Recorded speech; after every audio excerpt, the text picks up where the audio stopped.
cannabis more than marijuana. For a lot of people that's confusing, but cannabis is the actual name of the plant. Marijuana is a term that we try to actually pull away from because it was used more in the propaganda of cannabis during like the 30s and 40s. And so, but a lot of people don't know the word cannabis, so I still use it periodically, so just that you're aware. So my name is Dr. Bridget Williams. I've been a physician for nearly 20 years. We're the only medical cannabis and certified coaching office in Ohio. So we do life wellness coaching as well as I'm a certified cannabis educator and coach. And so we combine the two of providing cards for people along with, for some people this is a very difficult decision, and so we can spend a little bit more time with them, whether it's more about life coaching and helping deal with the diagnosis, or getting a little bit deeper into the aspects of cannabis itself. I'm also faculty over at the Cleveland School of Cannabis, and I work there with administration, but I'll be teaching classes in the fall. So the reason that we do coaching is to have that opportunity to have a professional relationship with the patient, to kind of walk through the journey with them. And like I said earlier, it's a lot about getting beyond the diagnosis for a lot of our patients, many times cancer patients that are looking for someone to help them set goals, to kind of reformulate how they're viewing their illness, but we also do that just in simple life issues as well. One of my favorite quotes from coach and public speaker Bob Nelson is, "You get the best effort from others, not by lighting a fire beneath them, but by building a fire within." So this is our office over in Pickerington, coaching area. We will often do talks at our office ourselves, as well as consultation area as well. And stop me if you have questions. So how to obtain your card? It's not as straightforward. This is the old version.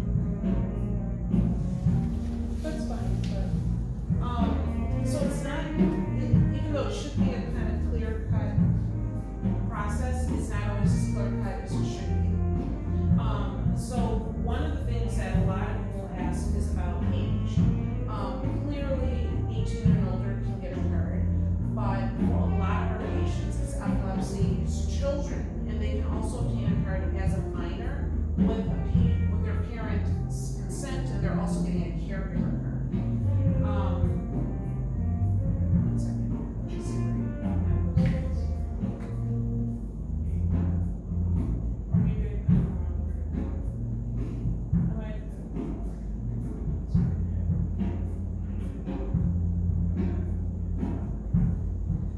so that you can get a card as a minor. But I consider them 7 steps to try to get a card. Okay. One is identifying age. The next one is, do you have a qualifying condition? 3 is getting the correct medical records. Finding a doctor. Scheduling that appointment. And there are nuances to this that we'll talk about that you might not expect. Actually receiving your card, and finally visiting the dispensary itself. Okay? So, as I was saying, are you old enough to obtain a card? A parent can go with a minor to obtain your card, but even a minor needs to have a state ID. And so you need to either have, as an adult or a minor, an unexpired ID, whether it's a driver's license, a passport, or issued by the DMV for minors as well. This can be difficult because we have a number of patients that are very ill. They have multiple sclerosis. They haven't driven in quite some time. They have expired driver's license. They've not made the effort to get an identification card, and the steps of even getting the wheelchair accessible van, going to the DMV, and you're there probably half your life anyhow when you it's a big process. So, though this might be a minor thing for some, this is a big issue for others. So the next step is, do you have a qualifying condition? So these are the current 21 conditions that people can currently get a card for. For the most part, this is kind of straightforward. I would say some of the hiccups with this is that Crohn's disease and ulcerative colitis are actually both inflammatory bowel disease. So sometimes that creates a lot of confusion. Also, when it comes to pain, any chronic pain is pain that you have for over 3 months. And so a lot of people say, oh, I'm not on this list, I have arthritis. Arthritis is gonna fit underneath there. Migraines are gonna fit underneath there. It's a chronic pain that you've been dealing with for quite some time. So that's the one kind of area that people get a little confused. Also, people assume that having back pain is the same thing as spinal cord disease, which is so the back pain will still qualify you, but it'll qualify you under chronic pain versus spinal cord disease.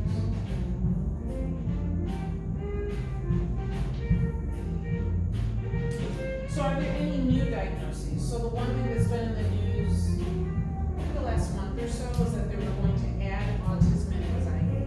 And they were supposed to vote initially, I believe, on June 12th, and they put it off because there were new members on the council. Then we kind of heard July, the last I heard was September. So autism and anxiety are kind of on hold right now. They actually turned down depression, using cannabis for opioid disorders. Was actually turned down at this time. They supposedly they're basing it on medical evidence, but we'll see what actually happens with those.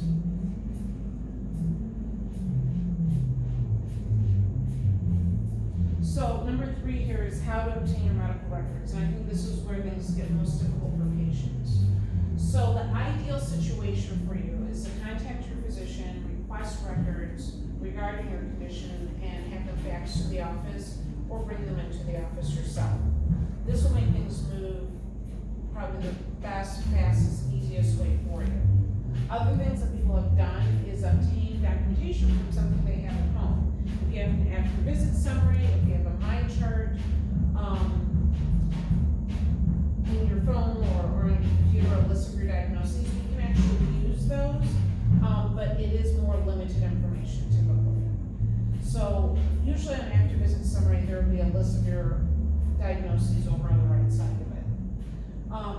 Other patients I've had, their doctors have written letters really describing their condition and why they think medical cannabis would be a good option for them. And that is actually a preferred option as well. And the last option is that we can send for your records, but when we're contacting offices sending for your records, it causes a lot of delays. They have up to typically 90 days to even address the fact that they received the request, and sometimes what they send is there's a lack of communication, and so the best thing to do is try to obtain them before the visit.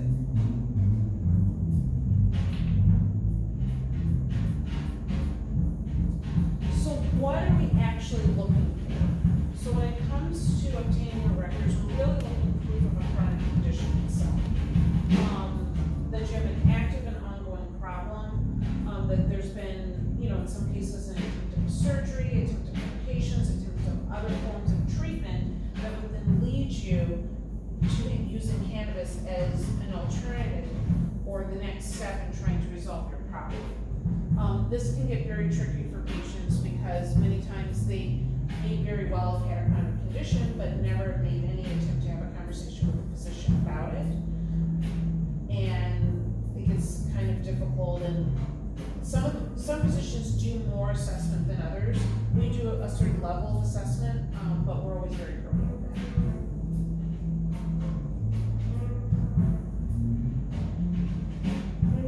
that. So things that are not acceptable medical records.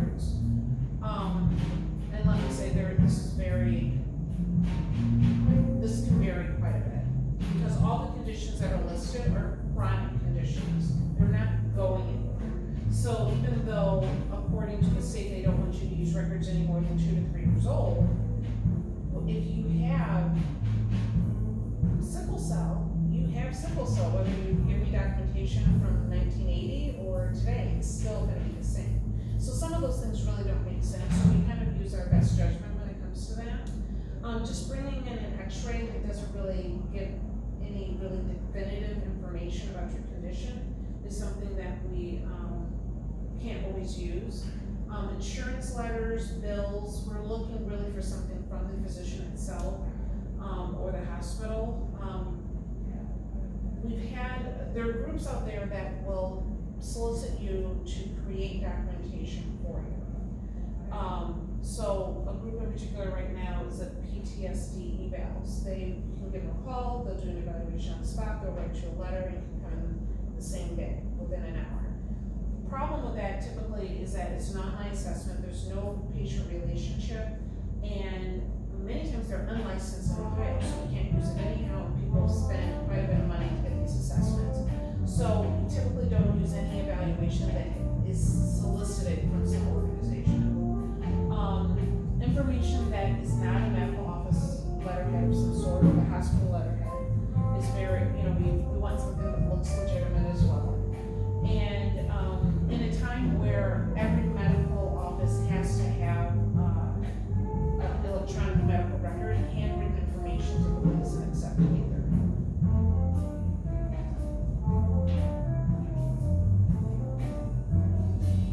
But like I said, it's all shades of gray, because there have been different offices might do different things, and it really depends on the information that's brought to us, whether some of this can be used or not.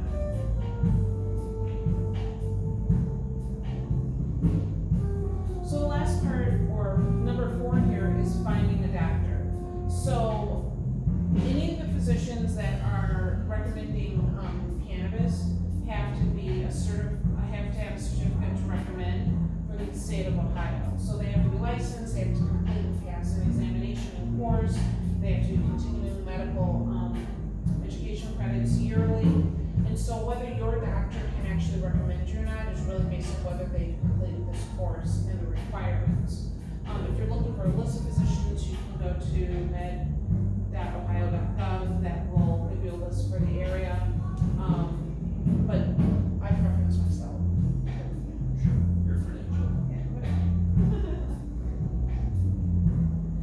So scheduling an appointment, which might seem quite easy and straightforward, however, you want to know what you're getting. So you want to go to the website, see what information is there. If you don't see answers to all of these questions, you're going to want to call the office. Really, how long is your appointment? Because you basically get what you pay for, or sometimes you pay a lot more and get very little. If they're saying your appointments are 10, 15 minutes to review your information and you can walk out with a card, you're not getting a lot in that visit. And is it worth the money that you can spend for it? Okay. So that's one that to always be aware of. Are there additional charges? So some of the offices will have ongoing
required by the state, nor is it required with the use of cannabis. If you have a pain condition, you might be taking opioids as well as cannabis, and so what's the point of it? And many, the most common drug tests don't even test for synthetic opioids anyhow, so it doesn't make a lot of sense. So watch out. So also scheduling appointments for the doctor's visit itself, they can range anywhere between $200 to $400.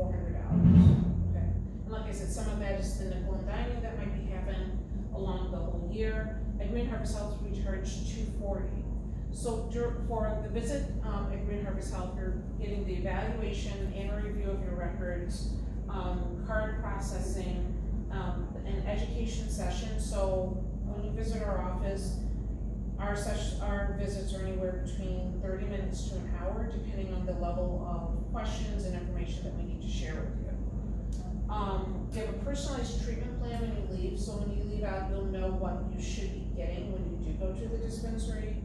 And we also have a cannabis dosing guide that we created ourselves, so that if you kind of have questions after leaving the dispensary, you have another source to kind of go back to know how to use it and what's the best way to use it for you.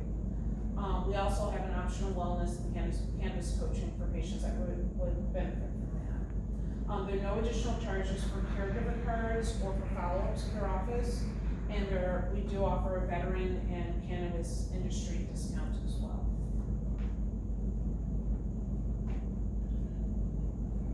A question, please. The $240 fee is good for a year? Yeah. So it's like an annual fee? It's an annual fee, and for some, we will do payment plans as well, because we realize this is an investment for people.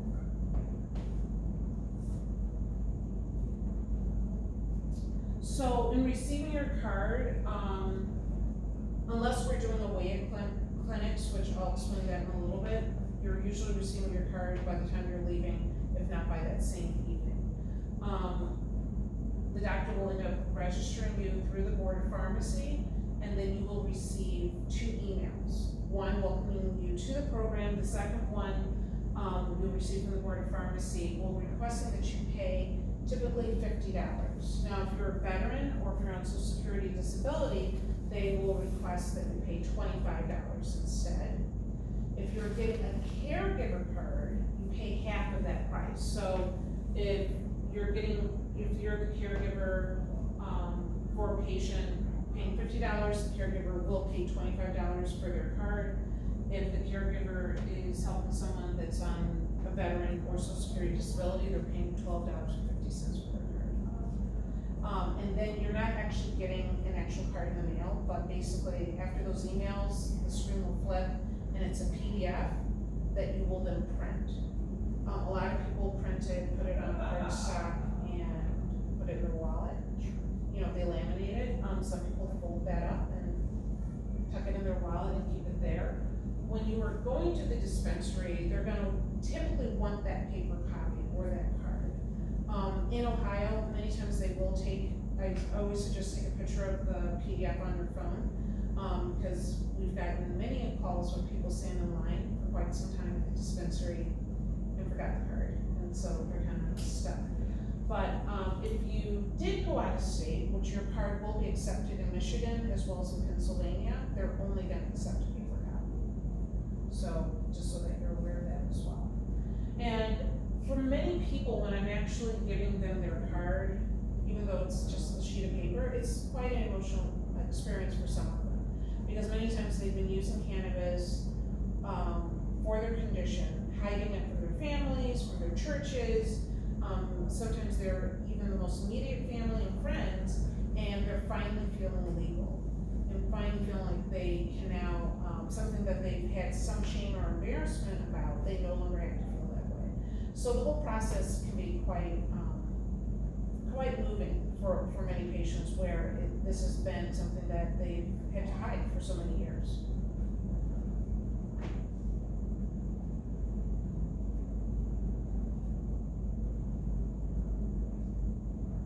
So going to the dispensary. So now you've got your card, you have your treatment plan, you kind of know what you want to do. Now you have to find a dispensary. So there are 56 possible dispensaries in Ohio, and 14 are open in Ohio right now. So out of the 56, only 14 are actually open, and 5 are open in Franklin County.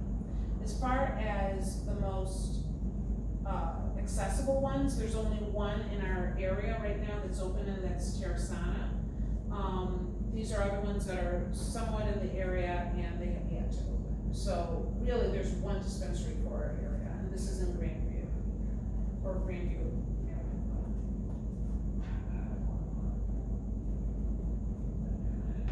So is medical cannabis actually right for you? It's very different for everyone. People have different experience with it. We actually, for our office, with our follow-ups, we've constructed a survey so that we actually have data that we're collecting over time. And people have found this to be incredibly helpful for different conditions. Other people have had limited responses, many times based on how they're using it. One of the things that we definitely try to educate people on is medicinal use and recreational use are very different. And if you expect the same result from recreational use, you might be disappointed in what actually happens. So that's one thing that we definitely educate people on.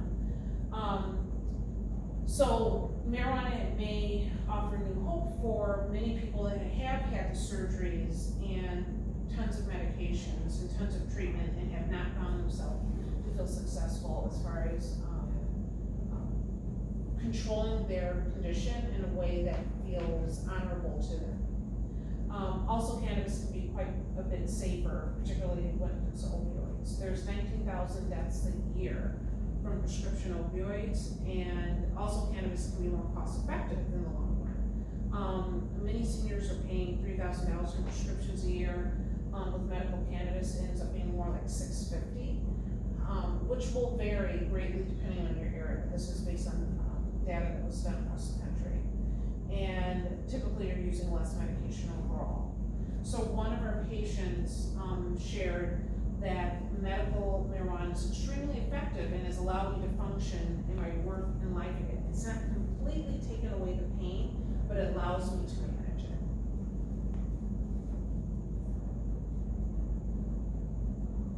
So today, someone died from crystal meth.